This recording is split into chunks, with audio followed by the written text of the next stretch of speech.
Hola, boa noite everybody. Welcome to today's Q&A Friday.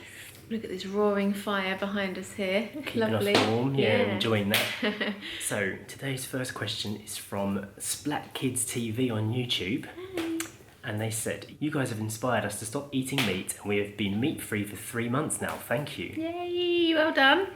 What I wanted to know is, did you experience any side effects or detox when you initially went vegan? And have you had any health concerns resolve due to dietary changes? We answered this a little bit last week, didn't we? We did touch on this, yeah. When we went vegan until now, we haven't seen many changes, but all the ones that we have seen have been quite positive. We both had better skin. Yeah. There's subtle changes. It's not like there was a massive switch or something that you really noticed. It's subtle.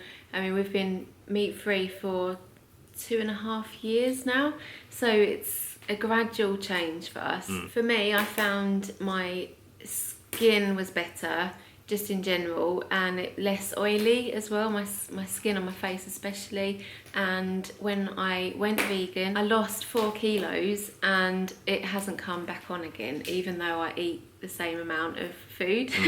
And a few people in my family were concerned about me losing weight because I lose weight very quickly.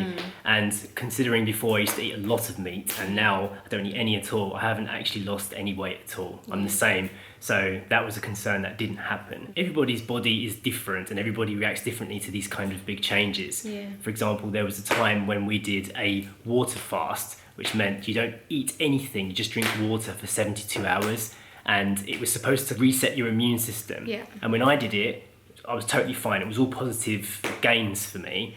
When you did it... I attempted to do it. I didn't even make it to 3 days. I did 48 hours, didn't I? But I was sick. I was violently sick on it, and it was really, really tough for me. Yeah, so what applied to me did not apply to you at all.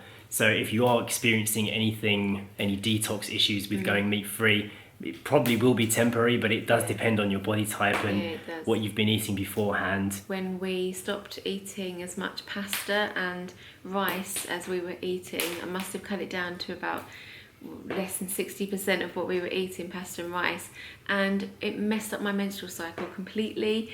And I went for about 48 days and I thought I was pregnant. I had to do a pregnancy test and everything. And the only thing that we could put it down to was that I stopped eating pasta, and my body reacted like that. So that's a carbohydrate change, isn't it? So reducing the carbohydrates that we were intaking meant Sasha completely missed the period. So it really does depend on a lot of things. Next question from Fred Aarons, and he says, given your interest in healthy living... Oh, it's a really noisy fire. Yeah, it's a big one. Eating a vegan diet and being close to nature, what are your views on climate change and what can be done about it? Another huge subject from Fred there. It really is, Fred. You're giving us these big questions. Well, there's a lot of standard stuff that people say, like, use less water, be energy efficient, change your light bulbs, all the kind of boring stuff that you hear. But some interesting things we read recently were about how much the animal agriculture industry affects climate change by the amount of resources it takes up to feed the world meat. So by eating less meat, you're actually making a huge impact on positive climate change. So that's something. And dairy as well. And dairy. So the dairy industry is a big part of that too. Yeah. And a controversial one is to not have as many kids. Yes. Don't put people on the planet. Well, yeah, I mean, obviously that's a very controversial one because you'd be impacting people's human rights and everything. But it did say that every single person you put on a planet is one of the biggest impactors of how much resources they consume. So if you are just having kid after kid for the sake of it, do you need to have 10, 20 kids, or could you have No less? one has 20 kids. Well, it could do. Surely. Could you have less? So yes, it's a very controversial subject, but it was an interesting way of thinking about it. But I do think that renewable energy is getting more and more efficient and the technology is getting better now. Elon Musk from Tesla is making these solar panel tiles you can put on your roof, which I think is an amazing advancement in solar technology. And maybe in the next 5 years, the world will be adopting a lot of these things. Speaking of Tesla, if we could afford to, we would totally swap our car for a hybrid or an electric car. Maybe not electric because we do long distances, don't we? And we'd be stopping every hour or something to charge it. But I think a hybrid car would be good for us, Yeah. but an electric car, I think there still needs to be some development before everyone can go fully electric. Yeah. But the whole world is going that way at the it moment. really is. There's a lot of changes happening right now, especially with veganism and, like Jay said, the agriculture of dairy and meat. The industries there are changing as well. So that is a positive change. The next question is a travel question from Terry. And she says, of all the cities you've been to in your travels, which was your favourite and why? It's an easy one. I think we are mutually agreed on this one. Hong Kong. Hong Kong. Hong Kong is the perfect mix of old-fashioned Asia and bustling, modern, fast and furious technology. Yeah, and it's really beautiful as well. We've got the lights, the city, the water, the mountains. It's really lovely. Beaches. It's the best mix of everything. Yeah. It's easy to travel. It can be expensive, but you can also do it on the cheap. Yeah. And it's just, you feel like you're really travelling there, but you can have any standard of life when you're there as well. And it's just totally beautiful, no matter what season. So Hong Kong is definitely your favourite city in the world. The next question is an interesting question from Ricardo Pino. Story will eventually need to confront the world by herself when she'll go to school and have other activities. Currently, you are her world, good people with good habits and a good will. She doesn't know anything else. But eventually, she'll be prompted with the cruelty and bad habits from other people. Do you think she'll have the awareness of the importance of this value you're passing her and be smart enough to dodge all those bad people presented by this world we live in? It's impossible to say how Story's going to grow up in the future. We don't know, obviously, but we can only really instill good values in her and hope that she acts on them in the future. I firmly believe the world will need stories. In the future, the world is going to need kind, caring, soft people. And some people may think, oh, but you're bringing her up to be weak, maybe it could be seen as, but or I don't see it that way at all. I think to instill those kind-hearted morals into Story at a young age, to be thoughtful and caring to people and animals and any living thing, I think you can't go wrong with, and I wouldn't change it. I wouldn't expose her to anything bad unnecessarily. This is kind of what I wanted to say. Look, we are travelling around with her. We are showing her everything that we see. So even though we're not directly putting her in bad situations just to test her or to help her learn about badness, she sees everything that goes on in the world from her experience of being out and about. We're not telling her not to look at those things. No. So I do think that as she's growing up, she is still going to be experiencing and she's going to be exposed to bad influences and elements, but she doesn't have to be force-fed it from us. Yeah, because we are her world, as you say, we are her parents and we are how we are, so she'll pick up good habits and probably some bad habits from us as well. Yeah, I mean, this is the thing, like, we're not perfect at all. I mean, again, you see what you see in the videos and you know what you know from what we've put online. But in the past, I used to work with some really bad characters, didn't I? I used to work with some flat-out criminals. And I feel like my parents raised me very well and, to be a good person. And I coexisted with those people for years. I was accepted by them, but I didn't become them. Yeah. So I feel like Story should be able to do the same thing. Yeah. But how can we really know until she's in that situation? Yeah. I believe she'll do the right things. The next question is from Sherry Page Snow. And she says, hi Jay and Sasha, last year you said the online shopping in Portugal was more difficult, less convenient than other places you've lived. Has it gotten any easier? Have you discovered any new online shopping sites or hacks? Or brick and mortar options to get you what you need? We're moving to Portugal next summer and we're big online shoppers in California. Now, I can't lie to you and say that if you're big online shoppers, you're going to have a great time here. No. But you can still get everything that you need through Amazon UK. Yep. Pretty much all the expats we know that have been used to online shopping use amazon.co.uk to get their stuff, and the delivery is pretty quick. Yeah. And also recently, we've heard that Amazon Spain is providing delivery to Portugal, whereas before they were a little bit iffy about it. And they're considering opening a warehouse for Amazon Portugal, but it hasn't been confirmed yet, I don't think. No. So that might make things easier in the future. But if you're ordering anything from America, expect huge customs fees. Expect them to get stuck for ages in up Lisbon. to 6 to 8 weeks. Yeah. We've had parcels stuck at Lisbon Customs and the forms going backwards and forwards. Yeah. So if you don't need to order something from America, don't. Or Australia or China. Yeah. Basically anywhere outside of the EU. Yeah. Keep your orders in the EU and everything's fine. The next question is from Patricia Cordeiro, and she says, Hola, tudo bem? Sim, tudo bem.